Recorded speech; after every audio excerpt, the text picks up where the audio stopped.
Welcome back. We've got our eyes on technology here Fridays on Global Business Report. So let's move forward. The Dubai Exports Festival 2024 was a resounding success, drawing over 34,000 attendees and more than 2,000 global and regional industry players. The event distributed over 200,000 AEDs in total prize money, significantly supporting Dubai's economic development. And this aligns with the Dubai Economic Agenda D33, showcasing the city's commitment to digital innovation and growth. In Nigeria, the gaming industry is set for impressive growth this year, with market revenue projected to reach $513.7 million United States dollars. The sector is expected to grow at an annual rate of 8.36% from 2024 to 2027. By that year, the user base is anticipated to reach 78.8 million. Online games are forecast to generate $185.6 million US dollars in revenue, highlighting the industry's robust expansion. Live with me in the studios this Friday, Oscar Michael, the founder and programs coordinator, Africa Comic Head. A great morning to you. Good morning. Thank you. What do you make of the Dubai Exports Festival? Well, it's something really amazing. It shows the huge potential of the video games industry, and organizations like Dubai, as you can see, they understand the market potential in this space. That's why they're investing in that, and they're using that to grow their economy and provide opportunities for youths. Interesting. And it's about 200,000 dirhams in prize money. That's a whole lot of money. I'm trying to do the translation in US dollars, but quite some money on the table there. Do you think this level of investment is shaping Dubai as a major exports destination for the Middle East? Definitely. Definitely. You see, the power of esports and gaming, it's a soft power tool, right, for the youths in the industry, for also economic development. With that, you can drive tourism, which is something continents like Africa really needs right now. So people are traveling down there, people are investing in that sector because they know this is where the youth spend more time, and it's generating lots of revenue. Interesting. So I'm looking at $513 million in Nigeria for this year revenue projection for the gaming market. Are you sure we started doing more beyond scratching the surface, as it were? Can we make more money? Definitely. How can we do that? Yeah, the first thing is the way the number is structured, right? So the video games industry is divided. So you have video games development, we have e-sport, which is what Dubai is investing majorly in. And then what there's is the e-sports different, my friend? Tell me. Very. So e-sport is the competitive side of professional gaming. Exactly. Yes, and it's a huge market, it's a huge industry where people who play games as a sport, as a competition. And it has a huge ecosystem around it. Whilst game development is another interesting opportunity for us, because then we have people building games from within Nigeria. And that can start a new industry. You can create job opportunities and also tell our own stories. Very interesting how the game industry can contribute to job creation, economic diversification. But again, when you look at esports, and I love that, yeah. I think that is the end of the carrot, where the carrot is bigger. In terms of folks go in, traveling, flying into Dubai, for example, and stay in hotels, do a lot of other shopping, enjoy the atmosphere, the whole ecosystem of what Dubai really presents. Then they go esports. Yes. So Definitely. you think we can build that, perhaps in Calabar, Abuja, Lagos? We are already doing that, actually. Who is doing that? Who is working on that? So you have Gamer Africa running one of the biggest tournaments across Africa, bringing Africans together online to Nigeria. Not online, physically. Physically, but boots on the ground. Boots on the ground. Cade is also doing it in November. Game It Nigeria is doing it in Calabar there. So the industry is growing. The stakeholders know that this is a market, and more people are investing in this space. So this trend is changing. What more do you think that the industry needs to attract the kind of thing that we see in Dubai? What more needs to be done? Well, I will start off saying, of course, investment. The stakeholders outside the video games industry don't understand how this market works. So what is stakeholders, my friend? Yes, so the people, the esport tournament organizers, right, the coaches, the players, those are the main stakeholders in the industry.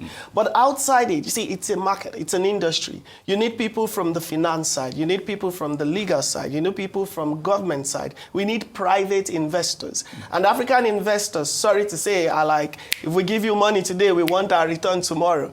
Whereas, we're not patient. Exactly. We're not patient investors. Yeah. we're not patient investors. An investment takes money to plant it and then water it and nurture it and see it grow. Exactly. And I think that's what Dubai is reaping today. Yes, that's what they're doing. They're investing. They even have a whole stadium dedicated for esports, a big stadium. And guess what? They just launched the Dubai Gaming Visa Residency. And what would you see? Nigerians would leave, our best hands would once more, would experience a new brain drain where the best talents are going. Dubai, exactly. To join the esports business because market. we don't have the structure here. But thankfully to organizations like 10n8, Kate, Gamevo, Gamer, they are building that structure. But who should they be talking to in government? Whose ears should they be pulling? Would that be Tijani, Bosu, or who? He is definitely. Or the Ministry of Information, who should they be talking to? He's definitely one of them. Myself, I've been engaging with the Federal Ministry of Arts, Culture and Creative Economy. We're also looking at the Ministry of Youth. This is their sector. Exactly. Ministry of Tourism as well. This is their sector. So we need all of them on the state and the federal level coming together to support us. What's more, and I talk about what is coming. I see money here. You've got a new national stadium, the National Theatre, being resurrected in a manner of speaking. That's what I call it. Yeah. It's a resurrection. Do you think that could be a location for esports? Yes, that is definitely a wonderful landmark. I actually have an event coming up called the Gamerton that I wanted to, but they were renovating it. That is an exciting landmark. It's done now. The place is ready. Yes, very, very ready. And that is a place that, thankfully, one of ours is there. That's the National Arts and Culture lead, Obi Asika. So he's someone from the creative industry. We're driving those conversations to see how he can open more avenues for stakeholders to benefit from such. What are the emerging trends when it comes to gaming industry, by the way? Yes, the most exciting one for Africa is the fact that global stakeholders are beginning to look here. So if there's an investor out there looking at this sector from far away in Africa, he should jump in. The guys at Tencent... Where should he jump in? Yeah, they should. South Africa, Ghana, Rwanda. Where should they go to? Nigeria. Nigeria is the big place. We have the population. South Africa has the market in terms of money, right? But when you speak with the global stakeholders, I mean, Tencent was here last month.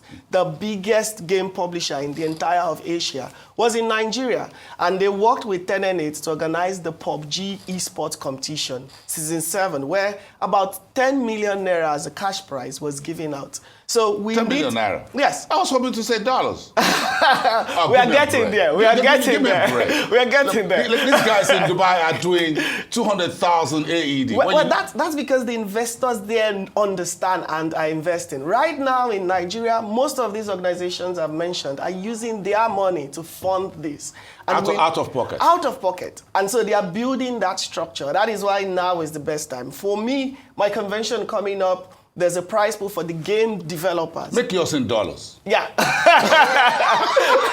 Well, if I get that investor, why not? I'm most likely going to be there. Yeah. Looking in somewhat. If you make it in dollars, I think that would be the kind of music to the ears of Nigerian youths and young folks who really want to be part of esports. I'm sure some folks who wouldn't mind coming down from Dubai to Lagos or Calabar or Abuja, if you decide to do it in dollars, and say, hey, look, it's just 10 million now. You're not going to do $1,000. Okay, well, that sounds very good for the cameras. I love that. Yeah, make it a dollar-based business. But because, again, this is an international business. Exactly. It's like any other thing. And the color of the money I'm sure will be very interesting. If you take this to the bank and say, look, it's going to be $1,000, $5,000, they say, oh man, can we have some coffee?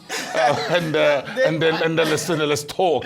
Actually, put that in Naira full context. It was actually $10,000. My own event last year, we gave out $30,000 to stakeholders across Africa in the video games industry. And they're coming in this week as well. They're going to be pitching their games for price in dollars. So I put it in Naira just for context so that the listeners can understand. Do we have all the...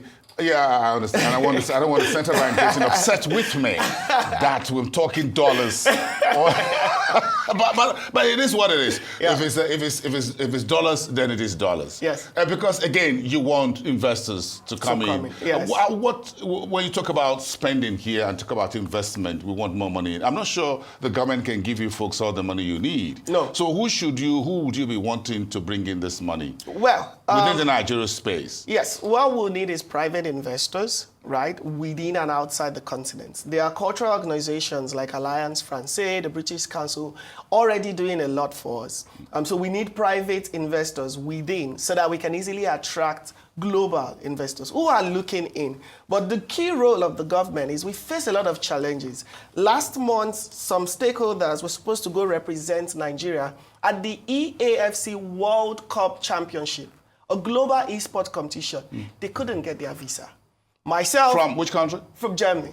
Oh. Myself as well, I couldn't go for DEFCON last month, and about 3 other stakeholders in Nigeria. So this is where the government comes in. They need to understand that this is trade.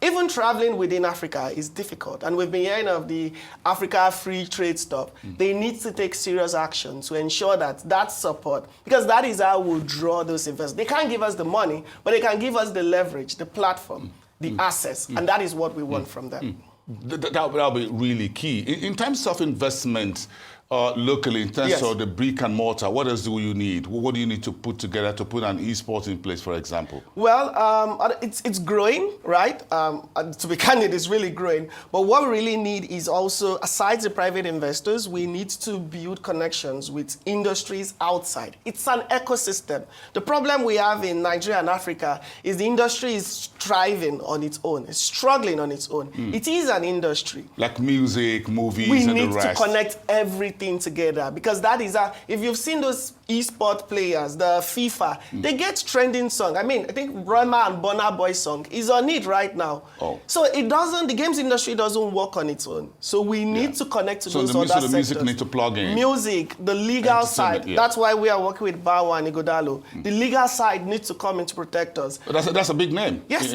That's a very big name. That's a kind of brand affinity. And I love that, yes. And that's what we need. We need more of that. We're working with HP as well. We're working with ITEL. So more brands need to come. More sectors. Are you working with Arise News Channel?